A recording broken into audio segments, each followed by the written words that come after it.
Assalamualaikum. Waalaikumsalam warahmatullahi wabarakatuh.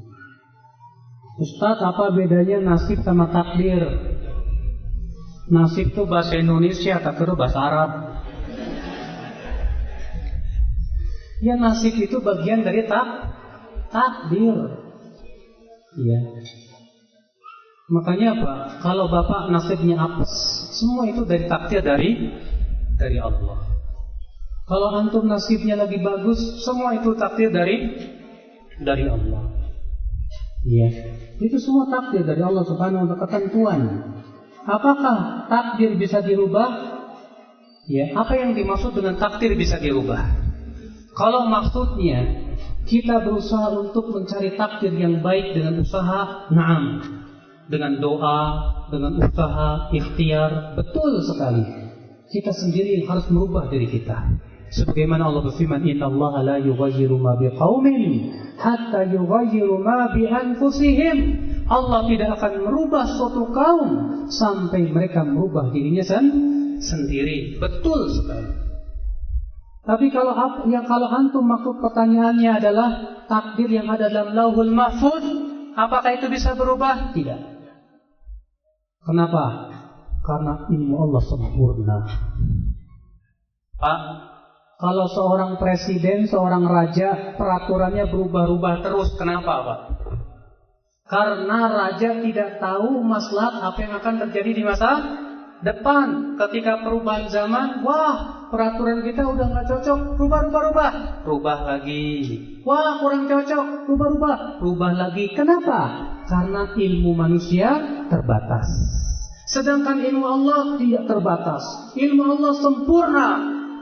Maka mengharuskan ketentuan Allah pun akan berubah. Karena kesempurnaan ilmu Allah Subhanahu wa ta'ala.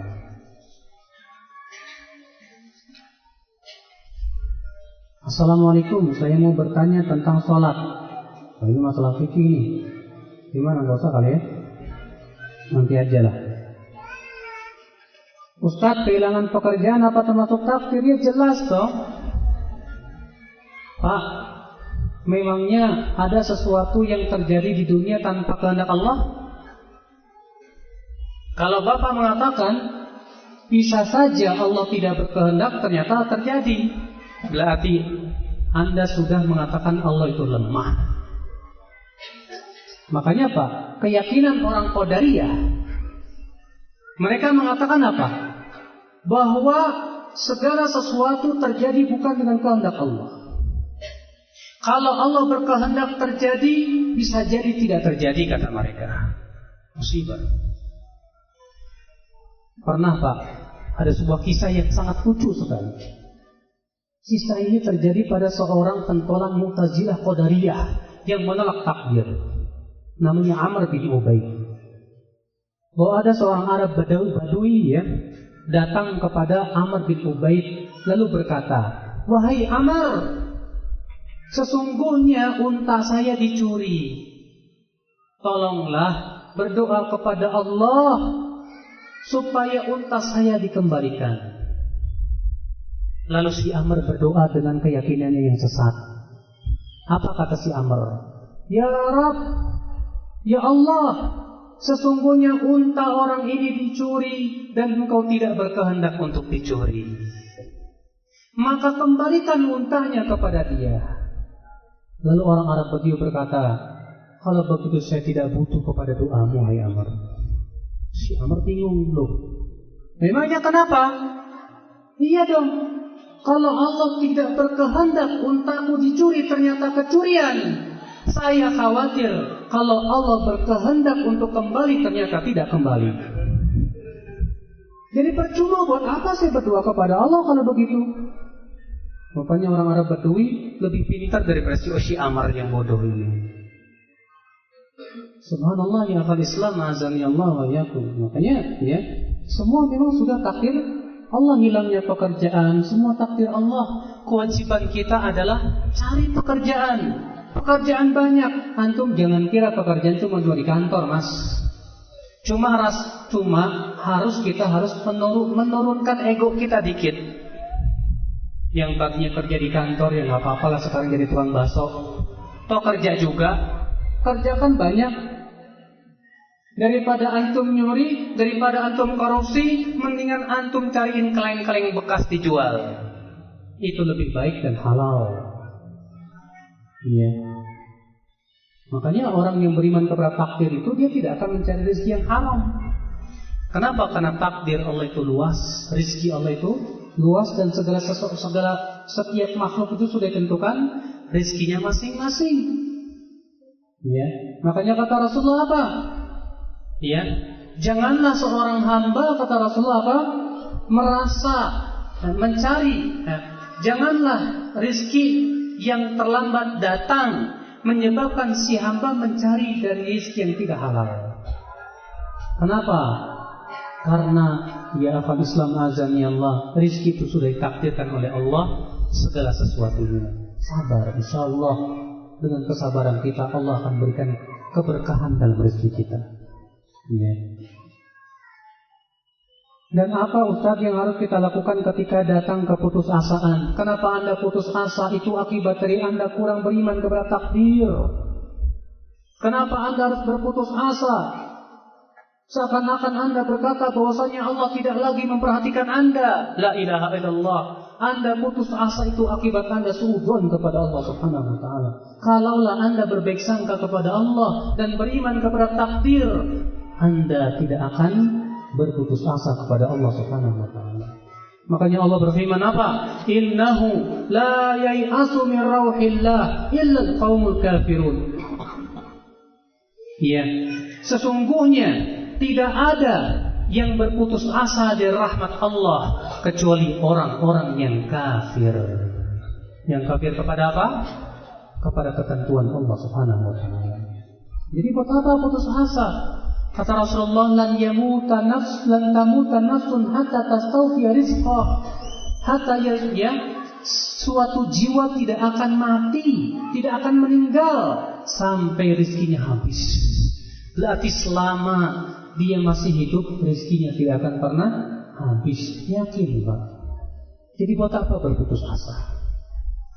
Bukankah Allah sudah menjanjikan di balik kesulitan itu akan ada kemudahan?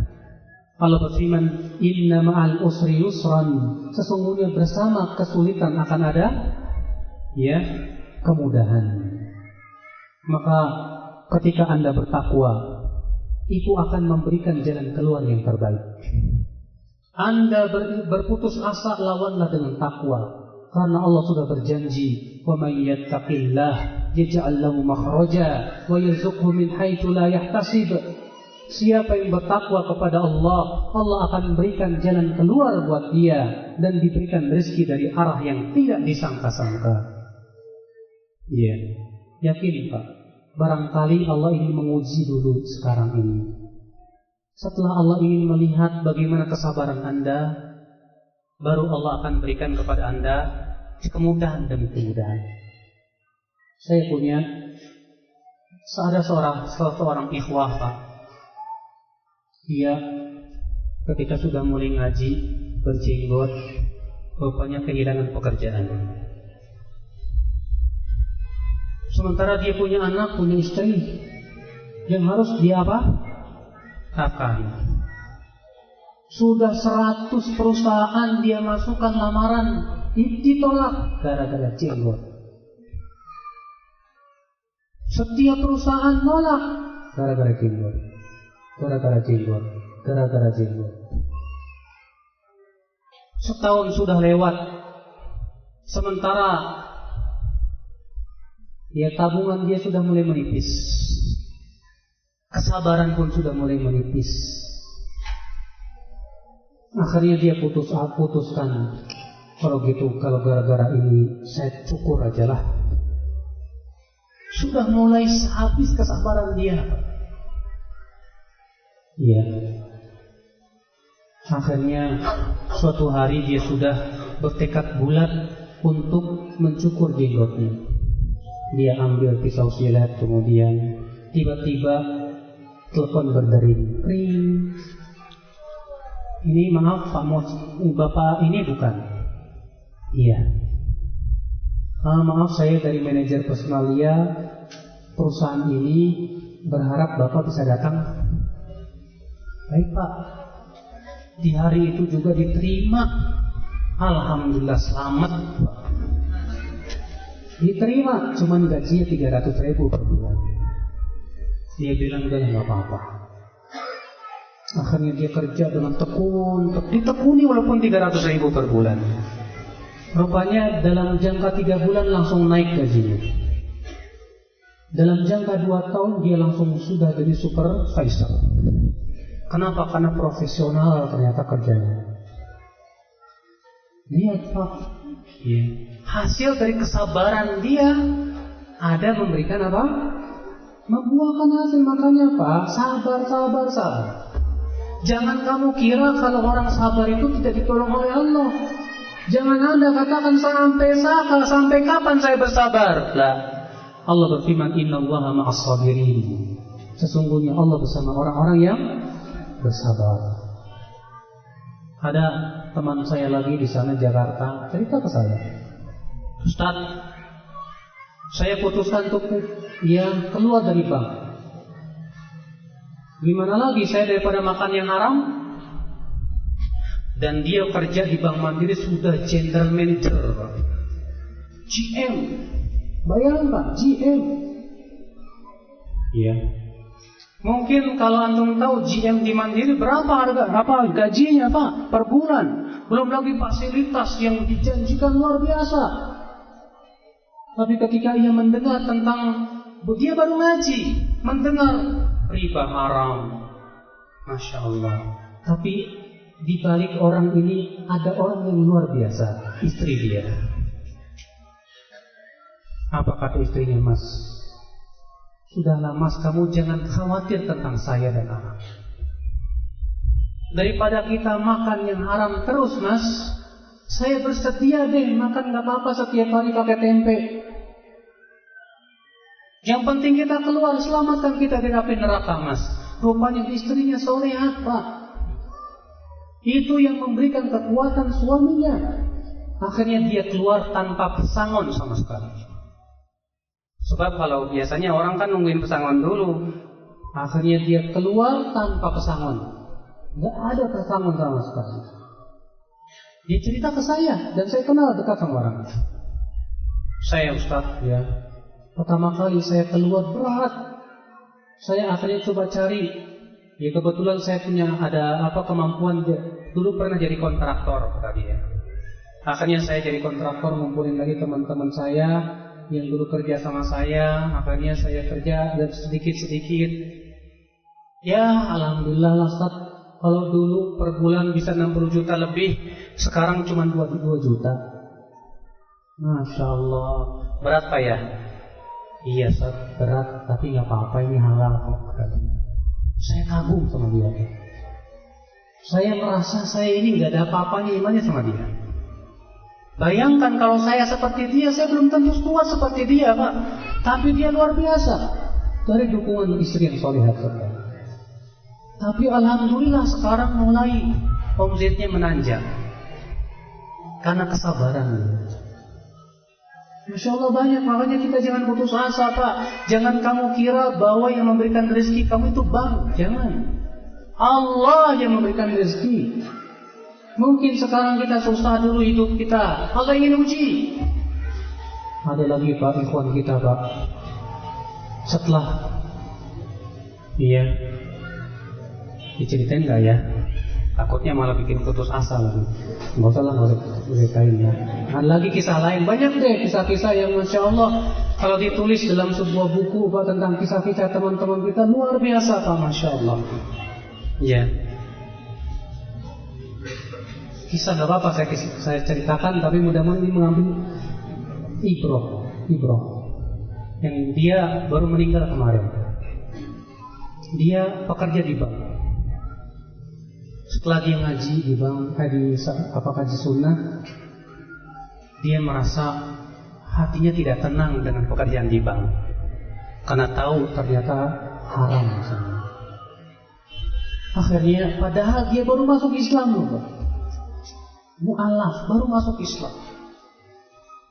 Akhirnya dia kuatkan, kata dia cerita ke saya, demi Allah Ustaz, saya waktu baru masuk Islam dan saya mendengar bahwa pekerjaan saya halal, saya bimbang. Sampai-sampai saya tadinya mau baik lagi ke agama saya.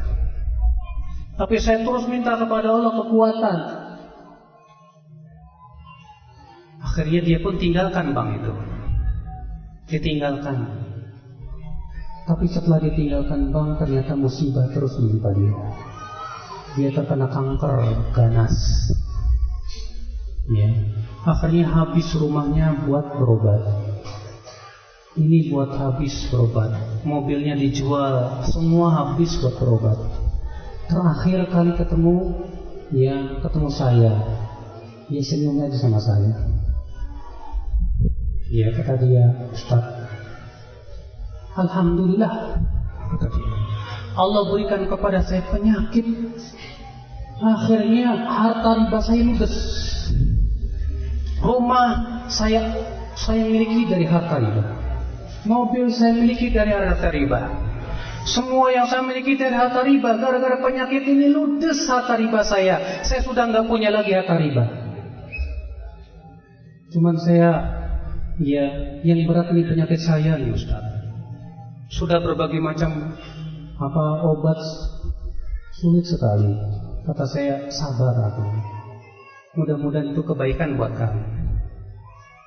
Ya, saya sempat bantu dia untuk cari itu. Qadarullah semakin ganas, sekitar 2 minggu kemarin meninggal dunia. Ghafarallahu lah.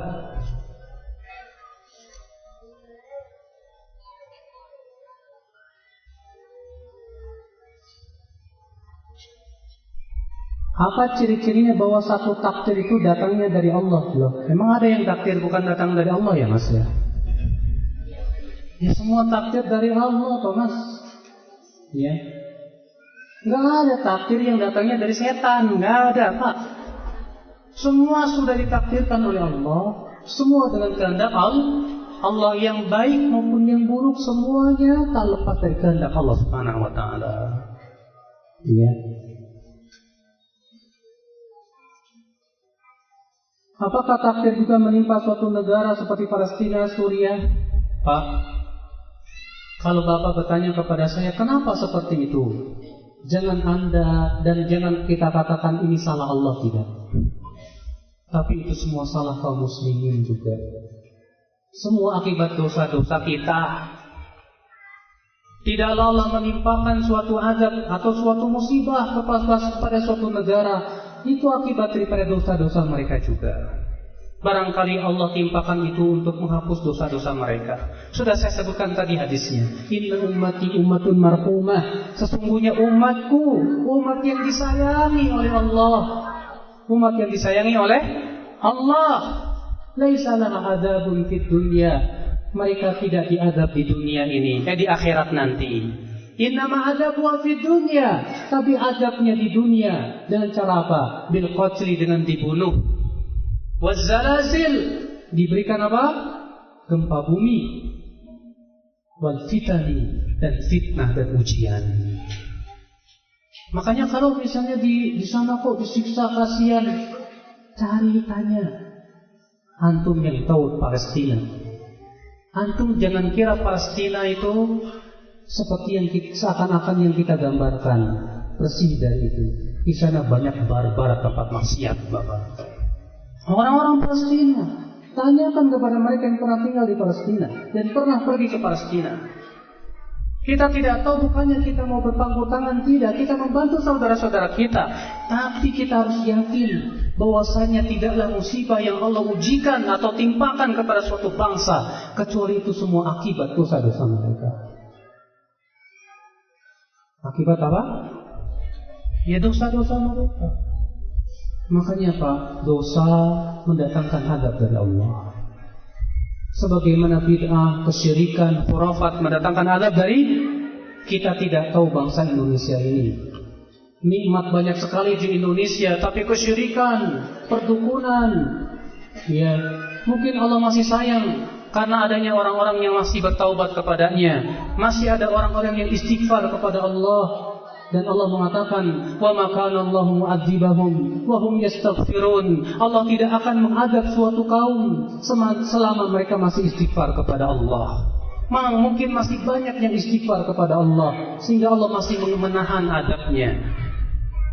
Iya, wallahi kita khawatir di Indonesia ini, di mana dia kehancuran merajalela, kehancuran dalam akidah, dalam ibadah, dalam akhlak, dalam moral, dalam pergaulan para pemuda, pergaulan bebas luar biasa, zina di mana-mana, kesyirikan, perdukunan.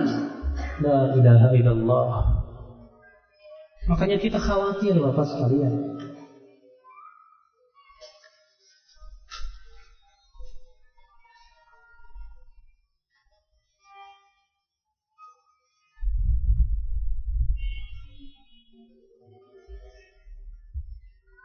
Apakah dengan sering bersedekah itu akan menghindarkan dari musibah besar atau penyakit berat?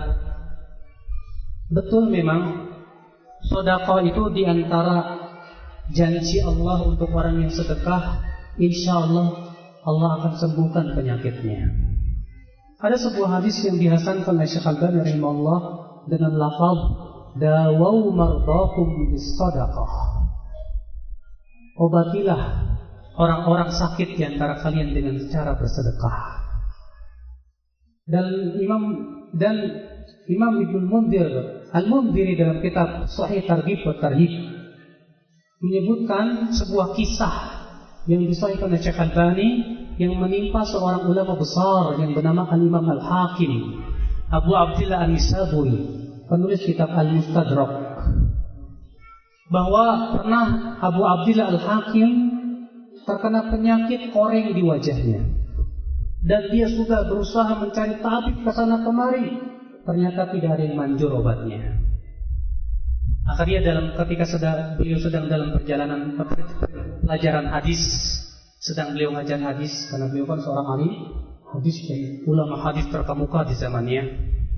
Lalu datanglah seorang wanita dan berkata, "Wahai Imam, wahai Aba Abdillah, tadi malam saya bermimpi bertemu Rasulullah.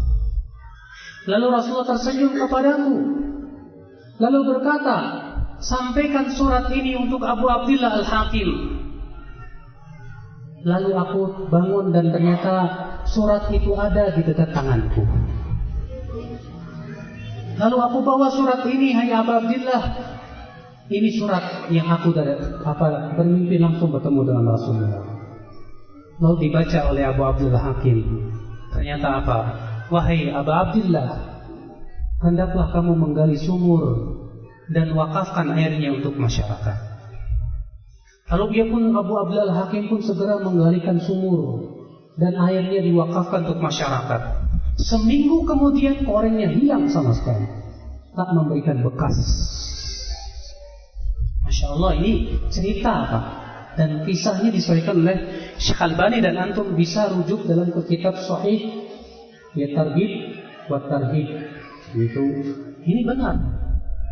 Tapi ketika antum sedekah, yang harus antum perhatikan adalah semuanya karena mengharapkan ridha Allah.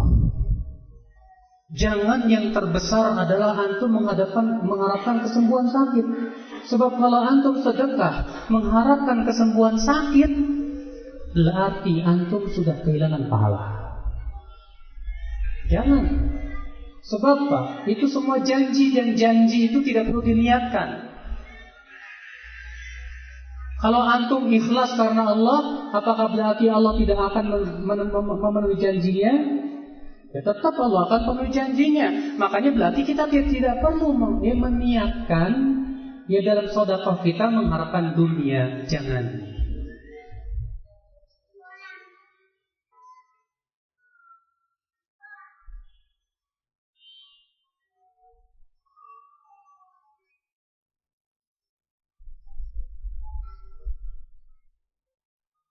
Ustadz, jodoh juga termasuk takdir. Lalu apakah bila tidak kenal dengan seseorang sama sekali kemudian menikah, itu sudah takdir? Memang ada ya sesuatu yang tidak ditakdirkan oleh Allah. Sudah saya sebutkan tadi Pak, semua sudah takdir, Allah. Dan Allah ala kulli syai'in qadir. Allah Maha Kuasa atas segala sesuatu. Allah mampu, Pak. Kalau Allah takdirkan jodohnya di ujung dunia, ketemu, Pak. Iya. Suaminya orang Sumatera, istrinya orang Papua. Bisa terjadi? Bisa, dari Sabang sampai Merauke. Suaminya di kutub utara, istrinya dari kutub selatan. Bisa terjadi? Bisa, dengan takdir Allah. Caranya bagaimana? Allah yang menentukan. Semuanya hanya Allah yang Maha Kuasa. Karena Allah yang mengatur semuanya. Iya. Nah, ini akal Islam azani Allah ya. Bagaimana jika bingung dengan dua pilihan? Ada dua laki-laki yang melamar, misalnya. Atau ya, kita sudah nabrak dua akhwat, bingung ini. Dua-duanya bagus. Ya. Maka pertama mintalah kepada Allah. Ya Allah, berikan aku yang terbaik untuk hidupku, untuk agamaku, untuk duniaku. Kemudian yang kedua, yang di hati kita paling mengena. Pilihlah di hati kita yang paling apa? Mengena, terutama ya masalah agamanya. Dan kalau memang ternyata agamanya bagus tapi rupanya kurang bagus, tidak mengena di hati, tapi yang satu lagi agamanya bagus, rupawan dia. Nah, itu ambillah. Karena antum dapat dua. Karena kan Rasulullah mengatakan seorang wanita dinikahi karena 4. Yang pertama karena hartanya, yang kedua karena kecantikannya, yang ketiga karena keturunannya, yang keempat karena agamanya. Nah, kalau antum dapat 2 lumayan kan? Udah dapat agama, dapat ya kecantikan. Alhamdulillah. Apalagi antum dapat 4-4-nya. Masya Allah. Ya, luar biasa. Makanya terjadi istilah para ulama. Mana yang didahulukan? Cantik dulu atau agama dulu? Abu Hanifah mengatakan kalau saya cantik dulu. So, kok bisa gitu Abu Hanifah? Pertama, kata Abu Hanifah, bukankah tujuan menikah itu untuk menundukkan pandangan? Kalau istri saya jelek, saya tidak akan menundukkan pandangan. Yang kedua, kata Abu Hanifah, kalau orang seorang wanita yang kurang agamanya, saya bisa didik supaya dia jadi solehat. Tapi kalau perempuannya jelek, saya nggak bisa didik, gimana dia cantik? Benar juga ya kata Abu Hanifah.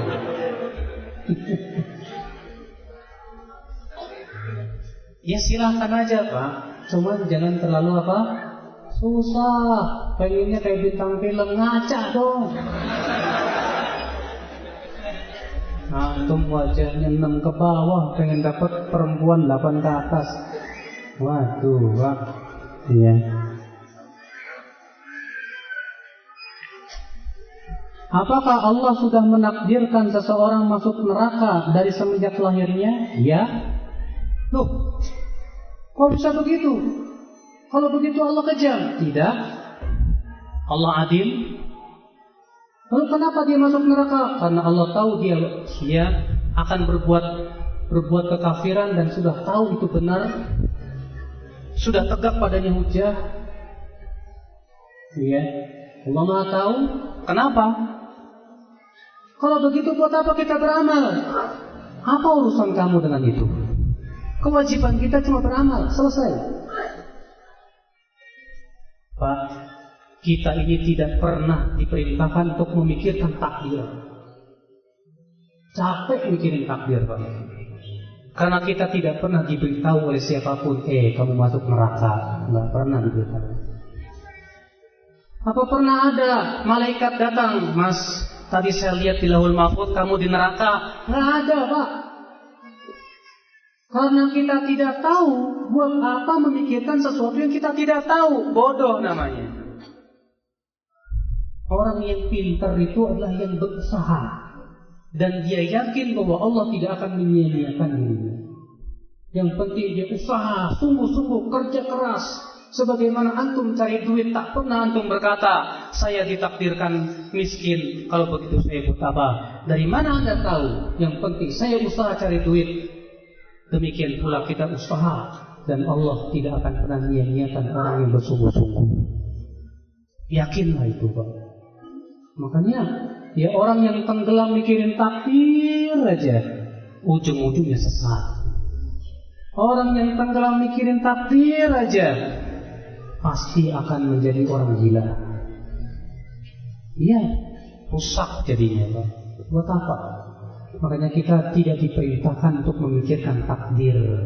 Yang kita perintahkan adalah memikirkan dosa-dosa kita, kemudian bertaubat dan beramal saleh, dan berusaha untuk istiqomah sampai akhir hayat kita.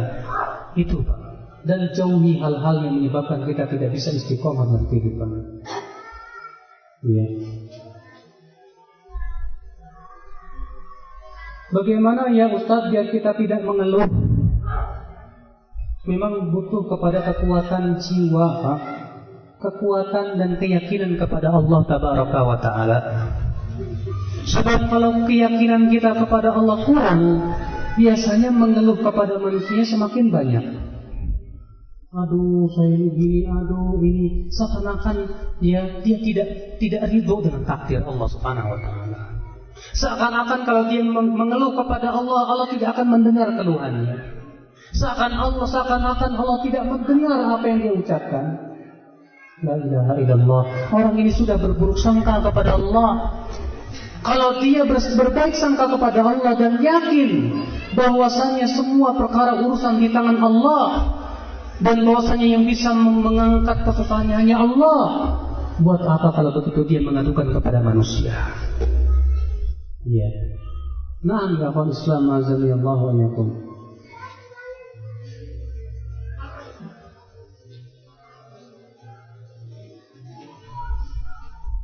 Apakah orang yang dizalimi oleh orang yang berbuat maksiat bisa mengatakan itu takdir Allah?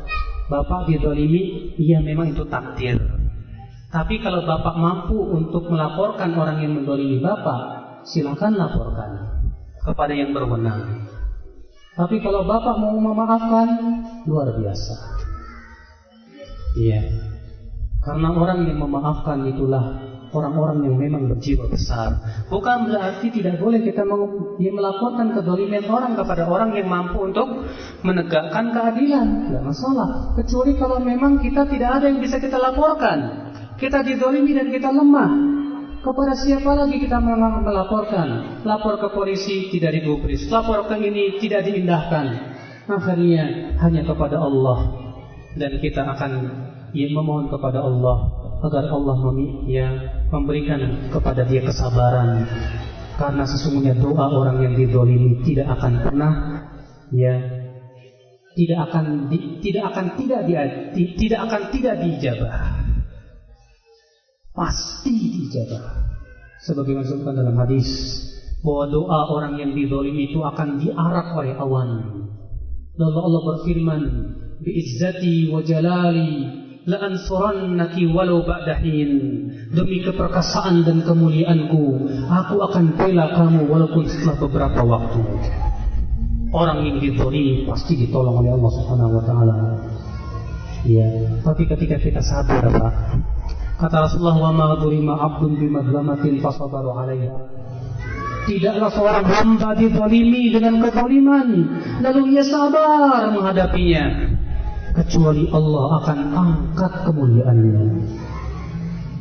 Ya, Allah angkat dia semakin mulia dan yang menzaliminya akan dibuka kedoknya oleh Allah suatu ketika nanti. Allahu a'lam. Saya kira cukup sampai di sini, mudah-mudahan apa yang sampaikan bermanfaat.